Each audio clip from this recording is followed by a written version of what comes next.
Kawan-kawan, sahabat-sahabat sekalian, malam ini kami dihadiri oleh dua orang tamu dari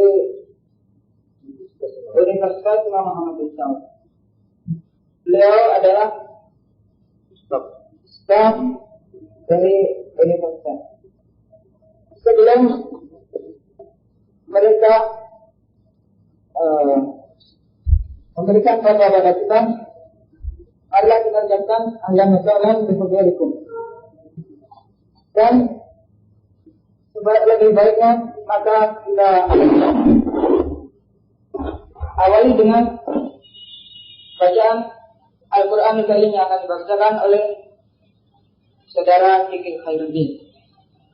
Ila hadrati oleh Allah.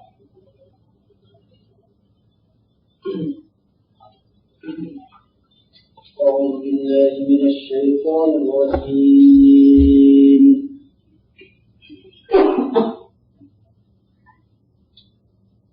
بسم الله الرحمن الرحيم.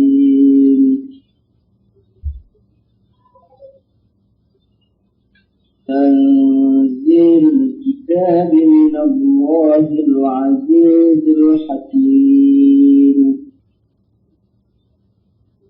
إنا أنزلنا إليك الكتاب بالحق فاعبد الله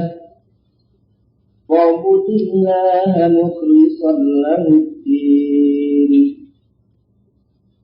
ألا لله الدين الخالص والذين اتخذوا من دونه أولياء ما نعبدهم إلا ليقربونا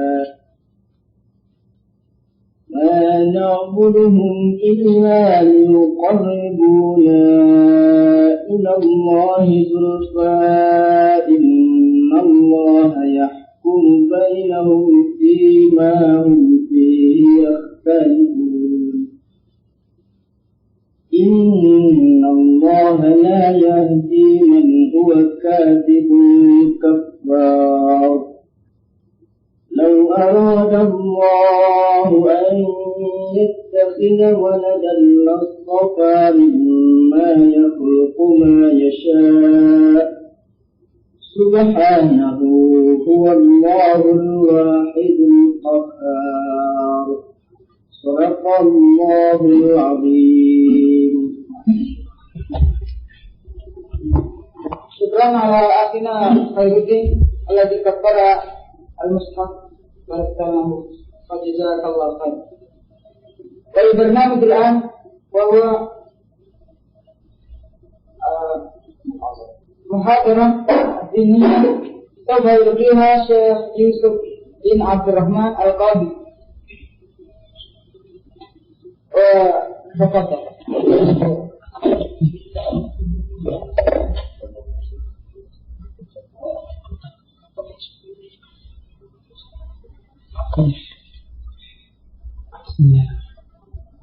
بسم الله الرحمن الرحيم. الحمد لله رب العالمين، والصلاة والسلام على نبينا محمد وعلى آله وأصحابه أجمعين. أحيي إخواني في الله بتحية الإسلام. السلام عليكم ورحمة الله وبركاته. وعليكم السلام ورحمة الله وبركاته. وفي البداية أحب أن أعرفكم وأعيد ما ذكر أخي بالنسبة لتعريفي. أنا أخوكم في الله يوسف بن عبد الرحمن القاضي، وأعمل موظفا في جامعة الإمام محمد بن سعود الإسلامية. وأنا أشكر الإخوان في الحقيقة على أن يسروا لنا الاجتماع بكم، فأنتم إخواننا في الله. نحن من بلاد السعودية وأنتم من بلاد أندونيسيا، ولكن يجمع بيننا جامع الإسلام ولله الحمد. فكل منا يشهد أن لا إله إلا الله وأن محمدا رسول الله.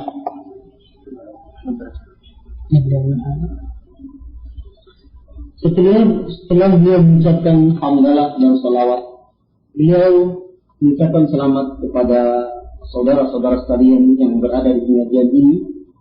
Kemudian beliau memperkenalkan namanya. Nama beliau adalah Syekh Yusuf Abdul Rahman Al-Qadhi, bekerja sebagai staf di Fakultas Al-Ulum Al-Arabiyah wal Ijtimaiyah di Universitas Imam Muhammad bin Saud Al-Islamiyah. Beliau juga berterima kasih kepada Allah berterima kasih kepada Bapak sekalian yang pada malam ini dia juga dapat berkumpul. Walaupun dia seorang yang berkebangsaan Saudi dan bapak-bapak sekalian orang yang berkebangsaan Indonesia, tetapi kita semua dipertemukan di dalam Islam. Karena semua kita sama-sama mengucapkan asyhadu an la ilaha illallah wa asyhadu anna Muhammadar Rasulullah. درسنا أيها الإخوة هذه الليلة إن شاء الله في معرفة العقيدة الصحيحة. وفي المقدمة أحب أن أقدم لكم هذه المقدمة البسيطة، وهي أن المتفكر في خلق السماوات والأرض والنجوم والشمس والقمر والجبال والأنهار لا يعلم يقينا أن لهذا الكون خالقا عظيما، لا بد أن لهذا الكون خالقا عظيما كبيرا هو الذي خلق هذه الموجودات وهو الذي قدرها، وله في خلقها حكمة كبرى، فإنه لم يخلق عباده عبثا ولم يتركهم هملا، ولكنه خلقهم بحكمة عظيمة ألا وهي عبادته تبارك وتعالى. قال الله عز وجل: وما خلقت الجن والإنس إلا ليعبدون. Materi pelajaran kita pada malam ini adalah mengenal akidah yang benar dalam Islam. Sebagai pembukaan, secara singkat beliau mengatakan bahwa seorang yang berpikir tentang makhluk Allah Subhanahu wa Ta'ala berupa bintang-bintang, matahari, bulan, sungai-sungai, jika ia berpikir dengan sebenarnya, niscaya ia akan tahu dengan yakin bahwa di sana ada penciptanya. Sebagai pencipta alam raya ini dan juga memberikan takdir kepadanya, semua itu diciptakan karena satu hikmah yang besar. Semua itu tidaklah diciptakan karena sia-sia dan bukan untuk main-main belaka, tetapi semua itu diciptakan untuk satu hikmah yang sangat agung, yaitu agar manusia menyembah kepadanya, sebagaimana yang diterjemahkan dari firman Allah Subhanahu wa Ta'ala, "Wa ma khalaqtul jinna wal insa illa liya'budun," yang artinya tidaklah aku ciptakan jin dan manusia kecuali untuk menyembah kepadaku. تأكيدا لما سبق أيها الأخوة، فإنني أقول إن كثيرا من الأشياء في حياتنا لا بد لها من حكمة. فمثلا نحن نلبس الحذاء من أجل أن يقينا حر الأرض، ومن أجل أن يقينا من الشوك. نلبس الغطاء على الرأس من أجل أن يقينا حر الشمس. نعم، نأكل ونشرب لماذا؟ من أجل أن نتغذى ونكون أقوياء. أيضا في المقابل فإننا نقول إن هذا الكون العظيم الكبير، السماوات والأرض والنجوم والإنس والجن، خلقهم الله تبارك وتعالى لحكمة، وهذه الحكمة كما قلت قبل قليل هي عبادة الله عز وجل، عبادته وحده. والمصدر الوحيد الذي نعرف من خلاله العقيدة الصحيحة هو الكتاب والسنة، كتاب الله تبارك وتعالى وهو القرآن، وسنة رسول الله صلى الله عليه وسلم، وما عدا ذلك فإننا نرفضه. العقيدة الصحيحة إذن علينا أن نأخذها من كتاب الله ومن سنة رسول الله صلى الله عليه وسلم. Sebagai penguat dari yang telah lalu yang beliau katakan, ia mengatakan bahwasanya setiap sesuatu di alam raya ini mempunyai hikmah. Sepatu misalnya yang kita pakai adalah sebagai penjaga panas manakala kita menapaki bumi, atau juga kita untuk menjaga kaki kita dari duri-duri. Kemudian tutup kepala yang kita pakai itu pun untuk menjaga sinar matahari yang begitu panas pada siang hari. Manusia yang makan dan minum juga bertujuan agar tubuhnya itu kuat. Selain itu dia mengatakan begitu pula diciptakannya langit dan bumi. Semua ini bukanlah sia-sia belaka, tetapi semua itu ada hikmahnya.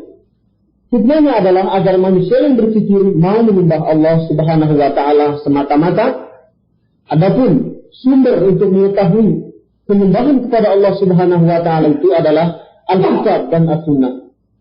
Jika pengambilan akidah di luar Alkitab dan As-Sunnah, maka itu ditolak dan tidak layak bagi seorang yang mengaku beragama Islam atau seorang mukmin. السؤال الذي نطرحه الآن ما هو الإيمان؟ كلنا الآن يا إخوة نقول إننا مؤمنون، أليس كذلك؟ كلنا ولله الحمد نؤمن ونحن مؤمنون، ولكن ما هو الإيمان؟ الإيمان أيها الإخوة قال النبي صلى الله عليه وسلم: الإيمان أن تؤمن بالله وملائكته وكتبه ورسله واليوم الآخر وتؤمن بالقدر خيره وشره. هذه هي أصول الإيمان 6. أصول الإيمان إذن 6 أشياء: الإيمان بالله، الإيمان بالملائكة، الإيمان بالكتب، الإيمان بالرسل، الإيمان باليوم الآخر، الإيمان بالقدر خيره وشره. Beliau di sini akan menanyakan apakah yang dimaksud dengan iman. Lalu yang menjelaskan, kita yang senantiasa mengatakan bahwa kita ini adalah orang-orang yang beriman. Iman menurut pengertiannya dalam Islam sebagaimana yang disabdakan oleh Nabi Muhammad SAW, yaitu pertama hendaklah beriman kepada Allah Subhanahu wa Ta'ala, yang kedua kepada malaikat-malaikatnya, yang ketiga kepada kitab-kitabnya, yang keempat kepada rasul-rasulnya, yang kelima kepada hari akhir, yang keenam kepada kabar baik ataupun buruk. Semua ini disebut adalah dasar-dasar iman. أولا الإيمان بالله، الإيمان بالله سبحانه وتعالى. إذا أردنا أن نكون مؤمنين بالله فلا بد أيها الإخوة أن نؤمن بعدة أشياء. أولا أن نؤمن بوجود الله، ثانيا نؤمن بربوبية الله، ثالثا نؤمن بألوهية الله، رابعا نؤمن بأسماء الله وصفاته. أولا وجود الله، فإذا كنا نريد أن نكون مؤمنين بالله فلا بد أن نصدق أن الله موجود سبحانه وتعالى، ولا بد لهذا الكون من موجد. فمثلا هذا القلم أيها الأخوة، هذا القلم لا بد أنه قد صنعه إنسان، هذه الآلة لا بد أن يكون صنعها إنسان. هذا الكون كله، السماء، الأرض، النجوم، الشمس، القمر، الإنسان، الجن، لا بد أيضا أن يكون قد أوجدها أحد، والذي أوجدها هو الله تبارك وتعالى. إذن لا بد من الإيمان بوجود الله، وأن الله تبارك وتعالى موجود، وأنه هو الذي أوجد هذا الكون كله. Sebagai konsekuensi dari iman kepada Allah Subhanahu wa Ta'ala, apabila seorang ingin menjadi seorang mukmin yang benar-benar beriman kepada Allah Subhanahu wa Ta'ala, hendaknya ia mengimani juga beberapa perkara. Pertama, hendaknya ia yakin bahwasanya Allah Subhanahu wa Ta'ala itu ada. Yang kedua, beriman dengan rububiyatullah. Yang ketiga, dengan uluhiyatullah. Yang keempat, beriman dengan asma'ullah dan sifat-sifatnya. Seorang yang beriman bahwasanya Allah Subhanahu wa Ta'ala itu ada, hendaknya ia benar-benar yakin akan keberadaan Allah Subhanahu wa Ta'ala. Sebagai contoh, pulpen yang ada di tangan kita ini pasti ada yang menjadikan. Maka begitu pula alam raya ini berupa langit, bulan, bintang, matahari, bumi, manusia, dan jin, semua itu pasti ada yang menciptakan. Penciptanya adalah tak lain melainkan Allah Subhanahu wa Ta'ala. Maka apabila kita berkeyakinan bahwasanya segala sesuatu itu ada, maka kita pun yakin bahwasanya keberadaan kita ini pasti ada yang mengadakan, dan yang mengadakan itu tak lain adalah Allah Subhanahu wa Ta'ala. Ini berarti iman kepada wujudullah Subhanahu wa Ta'ala. والشيء الثاني هو الإيمان بربوبية الله سبحانه وتعالى. ومعنى هذا يا إخواني أن نؤمن أن الله هو الرب، أن الله هو الرب الواحد. ومعنى الرب، ما معنى الرب؟ يعني الخالق المالك المتصرف، الخالق المالك المتصرف. فالذي ينزل المطر هو الله عز وجل، الذي يخلق الإنسان في بطن أمه هو الله عز وجل، الذي يرزقنا المال هو الله عز وجل، الذي يشفينا من الأمراض هو الله عز وجل، الذي يملكنا كلنا الكبير والصغير والملك والمملوك، الذي يملك الجميع هو الله عز وجل. هذا هو معنى ربوبية الله عز وجل.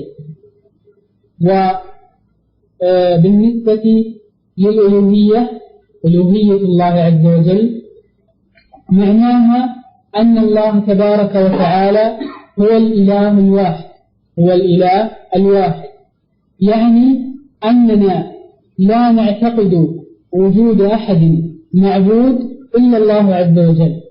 فكل إله يدعي الناس أنه يعبد من دونه فإنه إله باطل، فلا ندعو ولا نعبد إلا الله تبارك وتعالى. ولهذا نحن المسلمون نقول لا إله إلا الله. معنى لا إله إلا الله يعني لا معبود إلا الله. فالشمس ليست إله، القمر ليس إله، الحجر ليس إله، المسيح عيسى عليه السلام ليس إله، محمد صلى الله عليه وسلم ليس إله. إذا من هو الإله؟ الإله هو الله تبارك وتعالى وحده، هو الذي نعبده ونطيعه ونصلي له ونجاهد في سبيله. هذا هو معنى توحيد الألوهية، ألوهية الله تبارك وتعالى. Adapun yang dimaksud dengan beriman kepada rububiyatullah, yaitu beriman bahwasanya Tuhan kita adalah Allah Subhanahu wa Ta'ala, dan berkeyakinan bahwa Dialah yang menciptakan, Dialah yang memiliki kita semua, dan Dia pula yang mengatur kita semua. Beriman dengan rububiyatullah itu juga berarti berkeyakinan bahwa Allah lah yang menurunkan hujan, Allah pula lah yang menciptakan manusia sejak dari perut ibunya, Allah pula lah yang memberikan rezeki kepada hamba-hambanya, dan Allah pula lah yang menyembuhkan orang dari sakitnya. Dengan demikian kita yakin bahwasanya pencipta yang memiliki kita dan juga yang dimiliki kita semuanya adalah milik Allah Subhanahu wa Ta'ala. Itulah yang dimaksud dengan percaya kepada rububiyatullah Ta'ala. Sedangkan yang dimaksud dengan beriman kepada uluhiyatullah, yaitu percaya bahwasanya Allah Subhanahu wa Ta'ala itulah satu-satunya yang kita beriktikad akan keberadaannya, dan juga kita berkeyakinan bahwasanya tidak ada selain Allah yang wajib kita sembah. Semua yang diakui sebagai Tuhan oleh manusia adalah batil apabila yang diakui itu selain Allah. Kita tidak berdoa selain kepada Allah, kita tidak menyembah selain kepada Allah.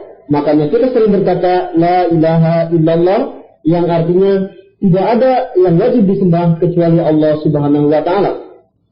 Dengan demikian kita akan berkeyakinan dan kita benar-benar yakin bahwasanya matahari itu bukanlah Tuhan, bulan juga bukannya Tuhan, batu bukannya Tuhan, juga Yesus atau Nabi Isa bukan Tuhan, begitu juga Nabi Muhammad bukan Tuhan. Maka dengan demikian kita tahu bahwasanya Tuhan adalah hanya satu, yaitu Allah Subhanahu wa Ta'ala, Tuhan yang selalu kita sembah, Tuhan yang selalu kita patuhi dan kita berjihad karenanya. Inilah yang dimaksud dengan makna tauhid al-uluhiyah. بقي أن نقول أيها الأخوة أنه لا بد في الإيمان بالله من الإيمان بأسماء الله وصفاته. الإيمان بأسماء الله وصفاته. ومعنى الإيمان بأسماء الله وصفاته أن نثبت لله تبارك وتعالى ما أثبته لنفسه وما أثبته له رسوله صلى الله عليه وسلم من الأسماء والصفات. معنى الإيمان بأسماء الله وصفاته أن نثبت لله من الأسماء والصفات ما أثبته له رسوله صلى الله عليه وسلم وما أثبته الله أيضا لنفسه في كتابه. فأخبرنا الله في القرآن أن من أسمائه السميع، أن من أسمائه السميع، فنؤمن أن الله اسمه السميع. وأخبرنا سبحانه وتعالى أنه يرحم عباده، فنؤمن إذن أن الله يرحم عباده. وأخبرنا سبحانه وتعالى أنه قوي، فنؤمن أيضا أن لله صفة القوة وأنه قوي وجبار سبحانه وتعالى. فنثبت لله سبحانه وتعالى الأسماء والصفات لكن من غير أن نشبهه بخلقه، فنقول إنها صفته التي تليق بجلاله.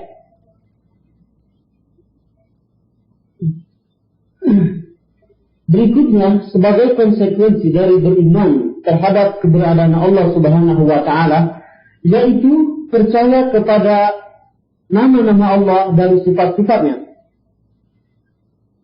Percaya kepada nama-nama Allah dan sifat-sifatnya, yaitu dengan jalan menetapkan apa yang sudah Allah tetapkan pada dirinya dan juga apa yang sudah Nabi Muhammad SAW terhadap nama-nama Allah Subhanahu wa Ta'ala itu dan juga sifat-sifatnya. Misalnya saja Allah menghabarkan kepada kita dalam Al-Quran bahwa Dia salah satunya mempunyai nama As-Sami'. As-Sami' yang artinya Maha mendengar.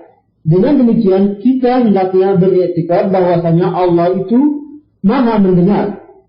Sebagai contoh kedua, Allah itu juga mempunyai sifat Maha pengasih dan penyayang atau Ar-Rahim.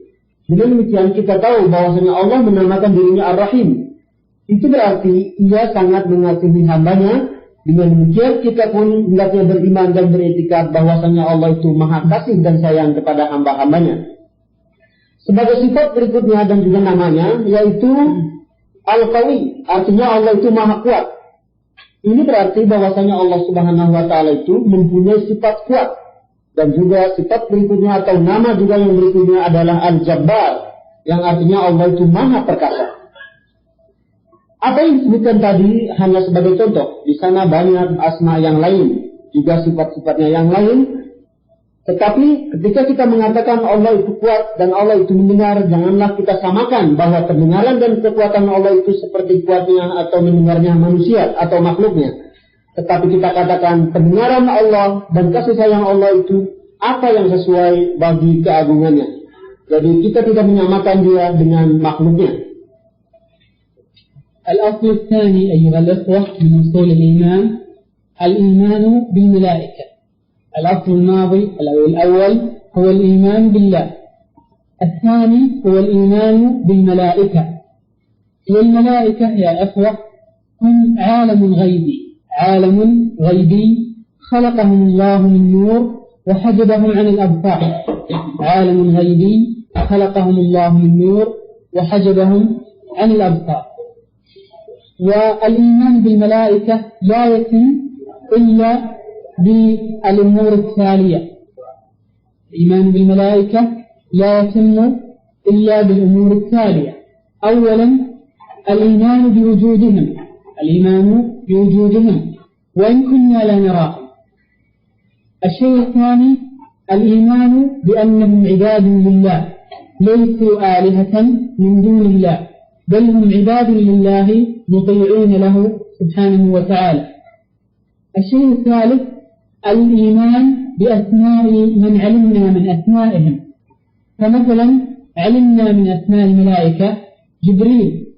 فنؤمن أن من ملائكة الله ملكا عظيما اسمه جبريل، ومن ملائكة الله من اسمه ميكائيل. وأيضا علينا أن نؤمن بأن الله وكلفهم بأعمال وكلفهم بوظائف، فمثلا جبريل عليه السلام كلفه الله بالوحي، ينزل بالوحي من الله تبارك وتعالى على الرسل والأنبياء. مثلا إسرافيل كلفه الله عز وجل بأن ينفخ في الصور يوم القيامة. ومثلا ميكائيل كلفه الله بإنزال المطر من السماء، بأن ينزل المطر من السماء بالقدر الذي يريد الله تبارك وتعالى. ومنهم ملائكة يكتبون الأعمال، وهناك ملك عن اليمين وملك عن اليسار.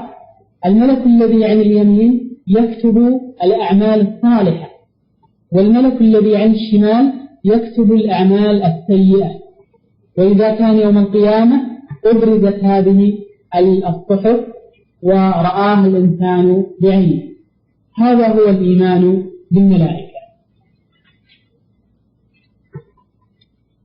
Sebagai dasar iman yang kedua adalah beriman kepada para malaikat. Malaikat berada di alam gaib, maka kita tidak dapat melihatnya. Tidaklah sempurna beriman kepada malaikat itu kecuali dengan mengimani beberapa hal di bawah ini. Pertama, beriman dengan adanya malaikat walaupun kita tidak dapat melihatnya. Yang kedua, kita hendaknya beriman bahwa malaikat itu adalah hamba-hamba Allah juga. Mereka bukannya Tuhan yang lain. Berikutnya juga kita beriman bahwasanya malaikat itu adalah hamba Allah yang maha taat kepadanya, menurut saja apa yang Allah perintah dan meninggalkan apa yang dilarangnya. Kita juga beriman bahwasanya malaikat itu diberi nama oleh Allah, diantaranya ada yang kita kenal sebagaimana dihabarkan, ada yang bernama Jibril, ada yang bernama Mikail.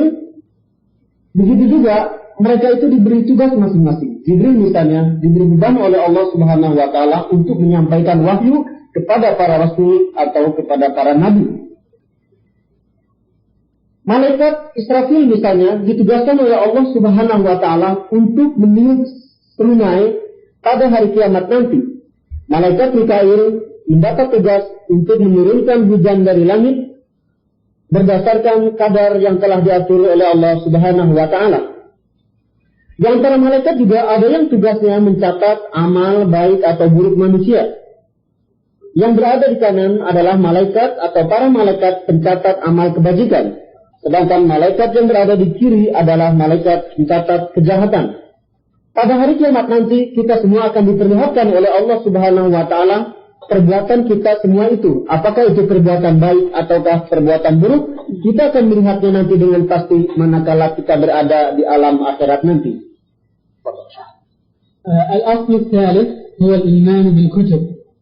سبق أن قلنا الإيمان بالله ثم الإيمان بالملائكة. الثالث هو الإيمان بالكتب. الإيمان بالكتب، ويتضمن الإيمان بالكتب عدة أمور. أولا تصديق كونها من عند الله، تصديق كونها من عند الله تبارك وتعالى، بمعنى أن الله هو الذي تكلم بها وهو الذي أنزلها على رسله وأنبيائه. ثانيا تصديقها فيما أخبرت به، تصديق هذه الكتب فيما أخبرت به من الأخبار، فكل ما جاء في القرآن الكريم أو ما جاء في التوراة الصحيحة أو ما جاء في الإنجيل فهذا كله نصدقه مع ملاحظة أن التوراة والإنجيل قد وقع فيها شيء من التحريف، ولهذا فإننا نتوقف في تصديق كل ما ورد فيها. المهم أننا نصدق بما أخبرت به الكتب السماوية من الله عز وجل. الشيء الثالث أن نؤمن بأسماء ما علمنا اسمه من هذه الكتب. فمثلا التوراة هذا هو الكتاب الذي أنزله الله على نبيه موسى، صلى الله عليه وسلم. الإنجيل هو الكتاب الذي أنزله الله على نبيه عيسى صلى الله عليه وسلم. الزبور هو الكتاب الذي أنزله الله على نبيه داود عليه الصلاة والسلام. وأخيرا القرآن، لأن الكتب السابقة صحيحة وأنها من عند الله تبارك وتعالى، ولهذا قال الله عز وجل: وأنزلنا إليك الكتاب بالحق مصدقا لما بين يديه من الكتاب ومهيمنا عليه. وأنزلنا إليك الكتاب بالحق مصدقا لما بين يديه من الكتاب ومهيمنا عليه. فهذا هو الإيمان بالكتب.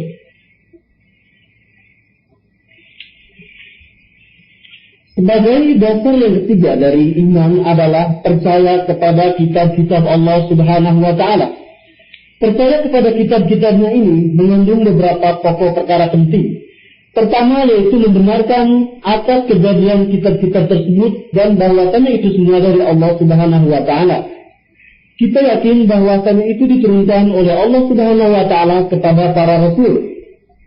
Yang kedua, membenarkan dan beriktikad bahwasanya apa yang dikabarkan oleh kitab-kitab tersebut berupa berita-berita adalah benar, dan juga apa saja yang diberitakan oleh Al-Quran dan oleh At-Taurat, oleh Al-Injil, semua itu adalah benar-benar harus kita yakini. Ada hal yang perlu kita perhatikan, bahwasanya kitab Taurat dan Injil keduanya sudah banyak perubahan, sudah tidak asli seperti apa yang Allah turunkan terdahulu. Karenanya kita harus tawakuf, artinya kita tidak banyak mengambil sikap terhadap kitab-kitab yang sudah berubah itu. Yang penting kita mengimani apa saja yang datang dari kitab-kitab itu.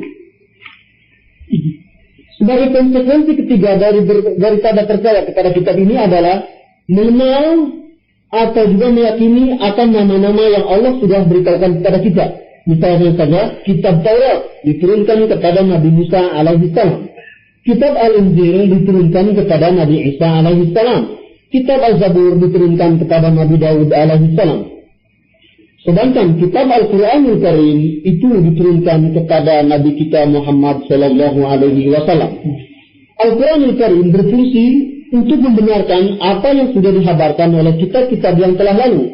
Al-Quran tidak datang dengan berita baru, melainkan Quran itu semuanya itu menghabarkan dan mencocok atau tepat dengan apa yang sudah dihabarkan oleh kitab-kitab yang lalu.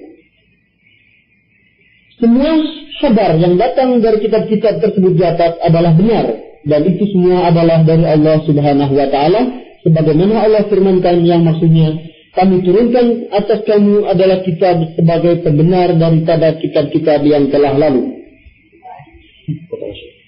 الأصل الرابع من أصول الإيمان هو الإيمان بالرسل.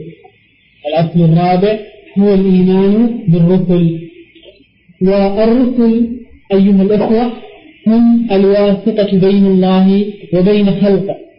الرسل هم الواسطة بين الله وبين خلقه.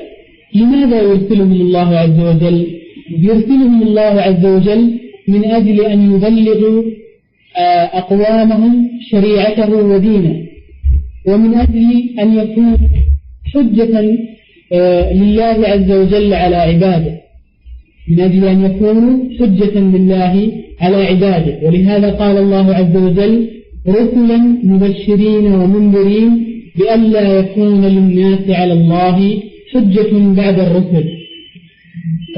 والإيمان بهم يتضمن الإيمان بأنهم صادقون في رسالتهم، فنصدق أن محمد صلى الله عليه وسلم رسول من الله أرسله إلى الناس، ونصدق أيضا أن موسى صلى الله عليه وسلم رسول من الله أرسله إلى قومه، وأن عيسى كذلك، وأن نوح، وأن إبراهيم، وأن هود، وأن صالح، وأن جميع الرسل أنهم صادقون فيما أرسلوا به، وأنهم لا يكذبون مطلقا، بل هم صادقون فيما يقولون.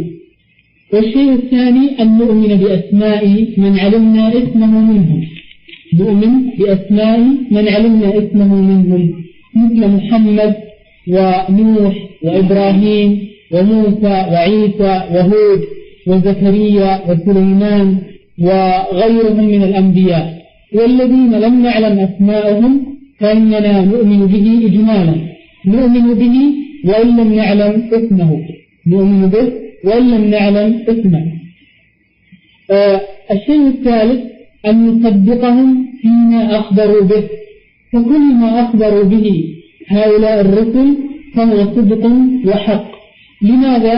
لأنهم لا ينطقون عن الهوى، بل هم يخبرون بالخبر من الله عز وجل، لا يكذبون ولا يختلقون صلى الله عليه وسلم.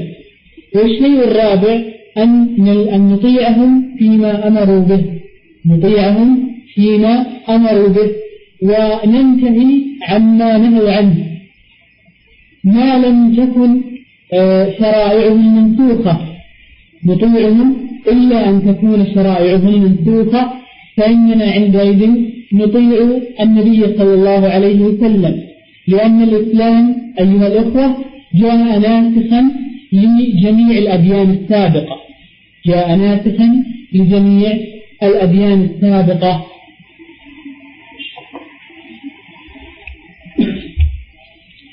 Sebagai yang keempat adalah percaya kepada para rasul. Rasul atau rusul sebagai zamannya adalah sebagai penengah antara Allah Subhanahu wa Ta'ala dan hambanya. Allah mengutus mereka untuk menyampaikan syariat-syariatnya dan ajaran-ajaran agamanya, dan juga sebagaimana difirmankan oleh Allah Subhanahu wa Ta'ala sebagai dalil atas hamba-hambanya. Beriman kepada para rasul berarti kita berkeyakinan bahwasanya mereka adalah senantiasa benar dalam segala misinya. Maka kita membenarkan rasul-rasul Allah Subhanahu wa Ta'ala seperti Nabi Musa adalah Rasulullah sallallahu alaihi wasallam yang diutus kepada kaumnya. Begitu juga Nabi Isa, Nabi Nuh, Nabi Ibrahim, Nabi Hud, Nabi Saleh, semua itu adalah benar dan semuanya itu diutus kepada para kaumnya. Mereka semua sekali-kali tidak akan berdusta. Mereka semua adalah benar. Sebagai asal berikutnya atau asal kedua daripada iman kepada para rasul ini adalah, yaitu kita beriman kepada nama-nama yang sudah ditujukan kepada kita semua. Misalnya saja kita diperkenalkan dengan nama Rasulnya Muhammad sallallahu alaihi wasallam, atau juga Nuh alaihi salam, Ibrahim alaihi salam, Isa alaihi salam, Hud alaihi salam, Zakaria alaihi salam, Sulaiman alaihi salam, dan yang lain-lain yang telah dikabarkan oleh Allah Subhanahu wa Ta'ala. Sedangkan nama para rasul yang belum kita ketahui itu kita imani secara global atau secara ijmal, walaupun kita belum tahu nama-nama mereka. Konsekuensi ketiga daripada iman kepada rasul ini adalah membenarkan apa saja yang dihabarkan oleh mereka. Apa yang dihabarkan oleh para rasul itu adalah benar dan hak, karena mereka itu tidaklah berbicara atas dasar hawa nafsu. Bahkan apa yang disampaikan adalah merupakan kabar dari Allah Subhanahu wa Ta'ala, karenanya mereka itu tidaklah berdusta. Sebagai konsekuensi yang keempat dari iman kepada rasul, hendaknya kita itu mematuhi apa saja yang diperintahkan oleh para rasul dan meninggalkan apa saja yang dilarang oleh mereka. Selama syariat-syariat itu belum dinasah atau belum disalin. Jika sudah disalin oleh Islam, maka kita tinggalkan itu dan kita ikuti apa yang diperintah oleh Nabi Muhammad SAW, karena kedatangan Islam itu menyalin daripada semua agama-agama yang telah lampau. الأصل الخامس من أصول الإيمان الستة هو الإيمان باليوم الآخر. الإيمان باليوم الآخر، والإيمان باليوم الآخر قبل ذلك أحب أن نعرف ما هو اليوم الآخر. اليوم الآخر أيها الأخوة يبدأ من وفاة الإنسان، من خروجه من هذه الدنيا إلى أن يدخل أهل الجنة الجنة وأهل النار النار. هذا هو اليوم الآخر. فالإيمان باليوم الآخر يتضمن كل ما أخبر به النبي صلى الله عليه وسلم مما يكون للإنسان من موته إلى أن يدخل أهل الجنة الجنة وأهل النار النار. فمن ذلك فتنة القبر. ومعنى فتنة القبر أيها الأخوة معناه السؤال، وهو أن الميت إذا وضع في قبره فإنه يأتيه ملكان فيسألان يجلسانه ويسألانه، يقولان له من ربك، ويقولان له ما دينك، ويقولان له من نبيك. فأما المؤمن بالله عز وجل فإنه إذا قيل له من ربك فإنه يقول ربي الله، وإذا قيل له ما دينك قال ديني الإسلام، وإذا قيل له من نبيك قال نبي محمد صلى الله عليه وسلم. وأما الكافر نسأل الله العافية فإنه إذا سئل في قبره، والمنافق والفاجر إذا سئل في قبره قيل له من ربك يقول ها لا أدري، فيقال له ما دينك فيقول ها لا أدري، فإذا قيل له من نبيك فيقول ها لا أدري. بعد ذلك ما الذي يحصل؟ أن المؤمن فإنه يفتح له باب إلى الجنة ويأتيه من روحها ونعيمها وريحها ويكون سعيدا في قبره. وأما الكافر والمنافق والفاجر فإنه يفتح له باب إلى النار يأتيه من روحها ومن دخانها ومن سمومها، نسأل الله العافية.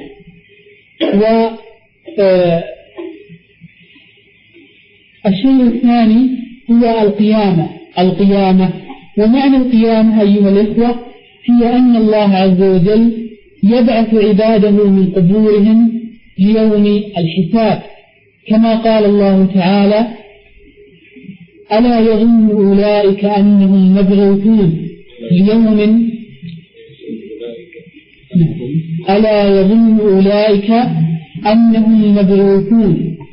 ليوم عظيم يوم يقوم الناس لرب العالمين.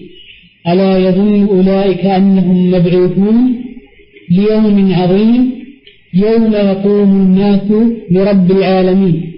وفي هذا اليوم أيها الأخوة يحاسب الله الخلائق، كل الخلائق يحاسبهم، فمن عمل خيرا جوزي خيرا، ومن عمل شرا جوزي بالشر. ثم بعد ذلك ينصرف الناس إلى الدار التي يستحقون، فأهل الجنة الذين عملوا الأعمال الصالحة الطيبة يدخلون الجنة جعلنا الله منهم. وأما أهل الكفر وأهل المعاصي وأهل النفاق فهؤلاء يدخلون النار. هذه هي آخر الأحداث، إما الجنة وإما النار.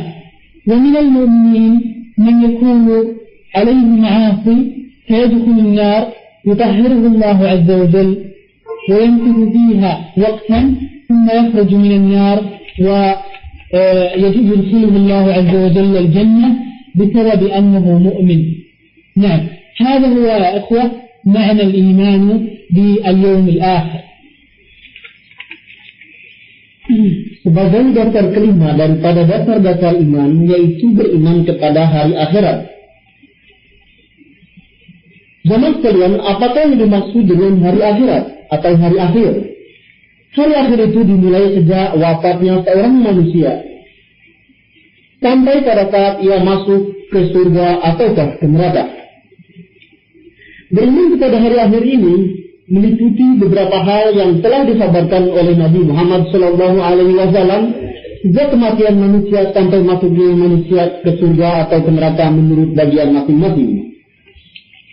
Dalam hal ini yang perlu diperhatikan pertama adalah sebagai fitnatul qabr, cobaan dalam kubur, di mana manusia nanti akan ditanya apabila manusia sudah diletakkan atau mayat sudah diletakkan di dalam kubur, maka datanglah dua malaikat dan keduanya itu memerintahkan kepada mayat agar duduk. Setelah malaikat itu bertanya, siapakah Tuhan kami? Siapakah Tuhan kamu, lalu apakah agamamu, dan juga siapa nabimu? Orang yang beriman akan menjawab, pada saat ditanyakan siapa Tuhanmu, ia akan menjawab dengan Tuhanku adalah Allah. Apabila ditanya apakah agamamu, dia akan menjawab agamaku adalah Islam. Ketika ditanya siapa nabimu, dia akan menjawab nabiku adalah Nabi Muhammad Sallallahu Alaihi Wasallam. Adapun orang kafir, ketika diajukan pertanyaan, atau juga orang munafik atau orang yang banyak maksiat, ketika ditanya siapakah Tuhan kamu, dia akan menjawab, saya tidak tahu. Apakah agamamu, dia akan juga menjawab dengan saya tidak tahu. Ketika juga ditanya siapakah nabimu, dia akan menjawab juga, saya tidak tahu. Orang yang beriman telah diperhitungkan atau dihisab, maka dibukakanlah pintu surga buatnya, dan dia akan merasakan kenikmatan surga itu. Dia akan menjadi orang yang berbahagia di alam kubur tersebut. Sedangkan orang kafir, dia akan dibukakan pintu neraka, maka dia rasakan asapnya dan juga racunnya. Kita berlindung kepada Allah Subhanahu wa Ta'ala agar dijauhkan daripada siksa neraka tersebut.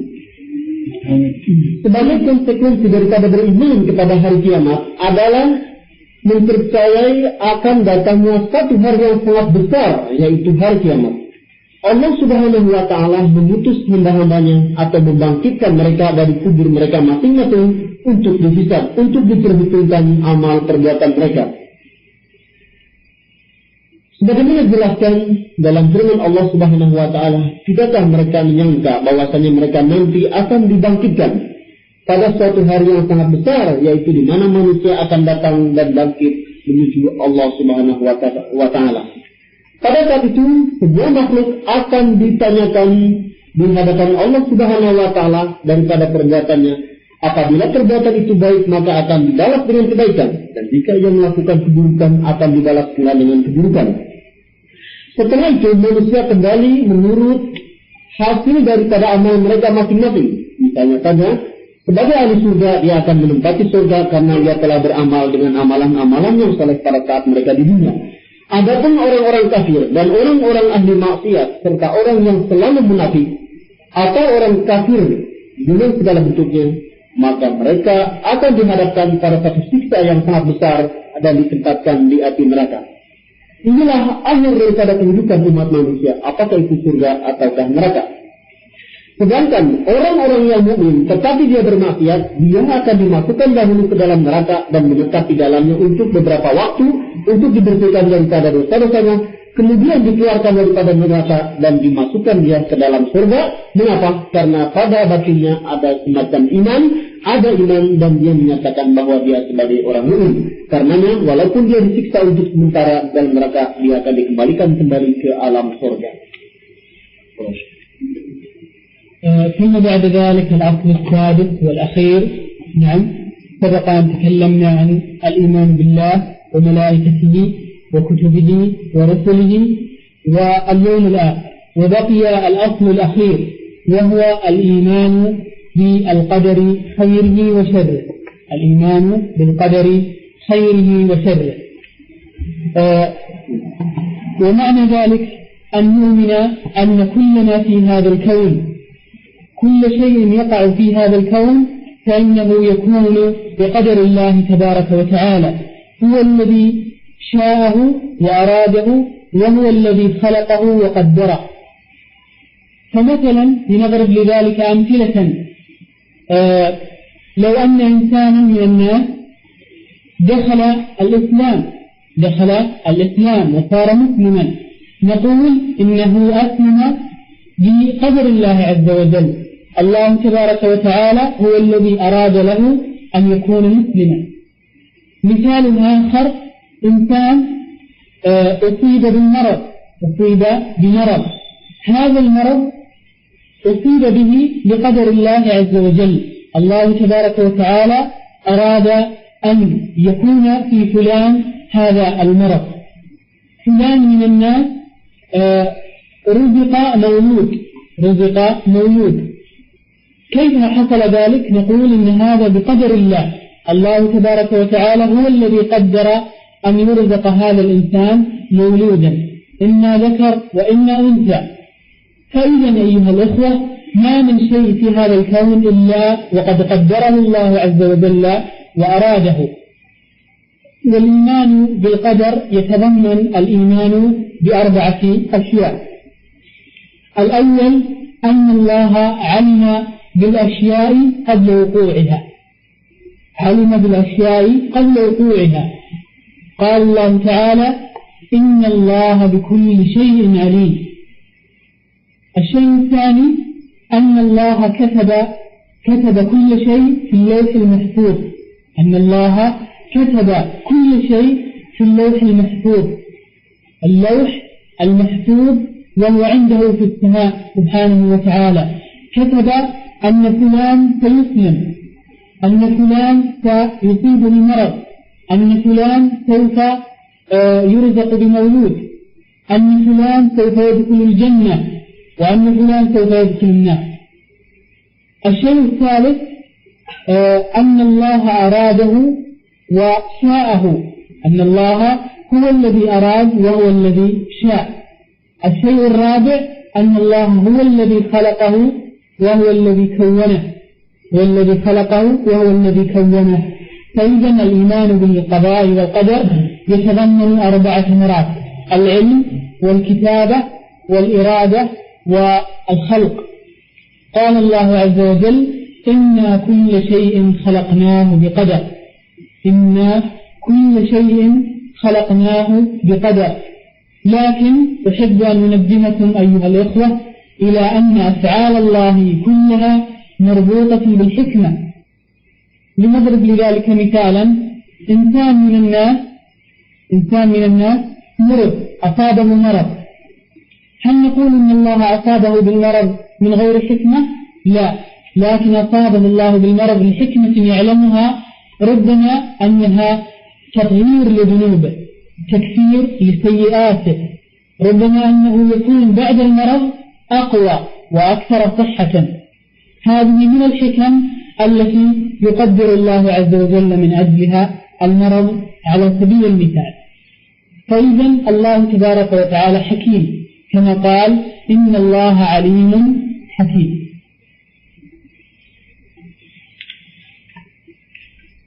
Bagi dasar ke-6 daripada rukun iman, yaitu beriman kepada qadar baik dan buruk. Ini berarti bahwasanya seorang mukmin hendaknya ia beriman terhadap semua apa yang ada di dalam alam ini, dan itu merupakan takdir Allah Subhanahu wa Ta'ala. Dialah yang menghendaki dan ia pula yang menjadikannya. Sebagai contoh, manusia yang masuk Islam dan ia menjadi seorang Muslim, ini kita katakan bahwasanya ia masuk Islam karena takdir Allah, dan Allah menghendakinya agar ia menjadi seorang Muslim. Contoh berikutnya, misalnya orang yang tertimpa penyakit, kita katakan ini adalah takdir Allah. Allah Subhanahu wa Ta'ala menghendaki kepada fulan untuk menjadi orang sakit. Dan juga orang yang diberikan rezeki kelahiran anak, kita katakan kelahiran ini adalah juga takdir Allah. Takdir Allah Subhanahu wa Ta'ala juga dialah yang memberi rezeki anak ini. Allah Subhanahu wa Ta'ala menakdirkan kepada orang ini agar ia punya anak laki-laki atau perempuan. Jadi singkatnya bahwa semua yang ada di alam dunia ini adalah merupakan takdir dan kehendak Allah Subhanahu wa Ta'ala. Beriman kepada qadar mengandung konsekuensi sebagai berikut. Pertama, hendaknya kita yakin bahwasanya Allah Subhanahu wa Ta'ala itu mengetahui segala sesuatu sebelum terjadi. Sebagaimana Allah firmankan bahwasanya Allah Subhanahu wa Ta'ala itu mengetahui segala sesuatu. Dan kita juga yakin bahwasanya Allah itulah yang menuliskan segala sesuatu di Lauhil Mahfuz, yaitu yang ada di langit. Yang kedua, hendaknya kita juga yakin bahwasanya orang yang masuk Islam dan orang yang diberi kelahiran anak atau masuk surganya seseorang, masuk nerakanya seseorang, ini adalah takdir Allah Subhanahu wa Ta'ala. Yang berikutnya, hendaknya juga kita beriman bahwa segala sesuatu itu adalah kehendak Allah. Dan yang keempat atau yang terakhir itu dikatakan bahwasanya segala sesuatu itu adalah ciptaan Allah Subhanahu wa Ta'ala, sebagaimana Allah firmankan yang artinya setiap sesuatu itu kami ciptakannya dengan qadar. Saudara sekalian, di sini perlu saya ingatkan bahwasanya apa saja yang Allah ciptakan itu ada hikmahnya. Misalnya saja orang yang sakit. Apakah sakitnya ini tidak mengandung hikmah? Tidak demikian. Orang yang diberi sakit terkadang banyak mengandung hikmah. Misalnya saja untuk mensucikan dirinya dari segala dosa, atau juga sakitnya itu adalah sebagai penyebab untuk dihapuskannya segala kesalahan. Atau juga setelah orang itu sakit, Allah akan berikannya badan yang lebih kuat. Jadi kalau demikian, segala apa saja yang Allah ciptakan dan apa yang Allah takdirkan, semua itu mengandung hikmah. Sebagaimana Allah firmankan, Innallaha alimun hakim, yang maksudnya bahwasanya Allah itu maha mengetahui dan maha bijaksana.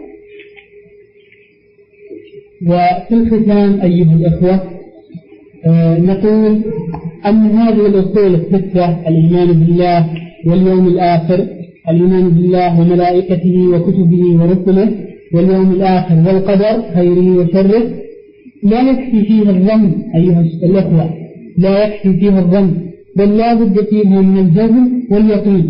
لا بد أن يكون الإنسان جازما وموقنا ومصدقا تصديقا كاملا بهذه الأصول الستة. فالذي يؤمن إيمانا فيه شك هذا لا نعده من المسلمين، لا نعده من المسلمين. أما الإنسان الذي يؤمن إيمانا صادقا ليس فيه شك وليس فيه مرية، فهذا هو المؤمن الذي نرجو أن يكون إن شاء الله من أهل الجنة. وأما الإنسان الذي يؤمن ويشك، ربما أن الإيمان هذا صحيح، ربما أن هذا الإيمان غير صحيح، نعم، فهذا إيمان غير صحيح. بل لا بد أن يكون الإيمان قويا جازما، وأن يعمل الإنسان بإيمانه فيطيع الله عز وجل، يقيم الصلاة، يؤتي الزكاة، يحج البيت، يصوم رمضان، ويكون عبدا مطيعا لله عز وجل في كل ساعة وفي كل دقيقة. Sebagai penutup dari ceramah saya malam ini, ingin saya tekankan bahwasanya dalam beriman kepada 6 pokok ini, hendaknya keimanan itu benar-benar kuat dan yakin, bukan atas dasar ragu-ragu. Tidaklah cukup seorang mukmin beriman kepada yang 6 ini dengan dugaan-dugaan saja, tetapi hendaknya imannya benar-benar kuat dan yakin benar-benar. Dan orang inilah yang insya Allah nanti akan menjadi sebagai penghuni surga. Apabila orang yang ragu-ragu, maka dia tidak terhitung sebagai orang muslim dan imannya tidaklah sah. Sebagai konsekuensi daripada keimanan ini, seorang manusia hendaknya dia beriman dan juga ia jalankan salat, ia jalankan haji, ia jalankan puasa, ia jalankan taat kepada Allah pada setiap saat dan detik.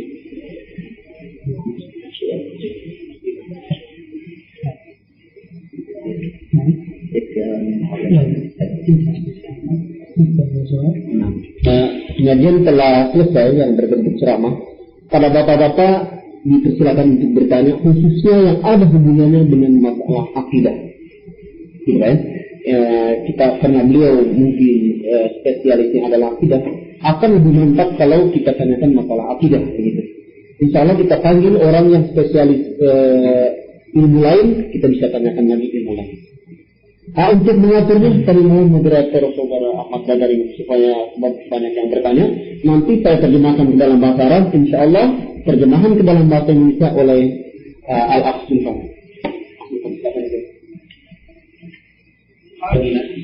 وقال أننا لابد أن نؤمن بجميع الرسل،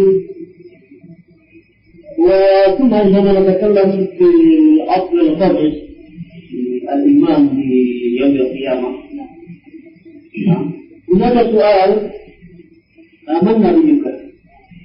فنحن الذي نعيش في زمن النبي محمد صلى الله عليه وسلم نقول نبينا محمد، فكيف الناس الذين نبيهم غير محمد يعني قبل محمد صلى الله عليه وسلم هل هم يقولون كذلك نبينا محمد أو هناك جواب آخر؟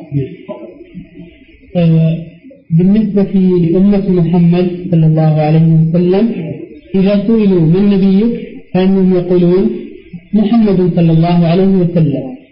وأما من كذب نعم فإنهم يخبرون بأنبيائهم.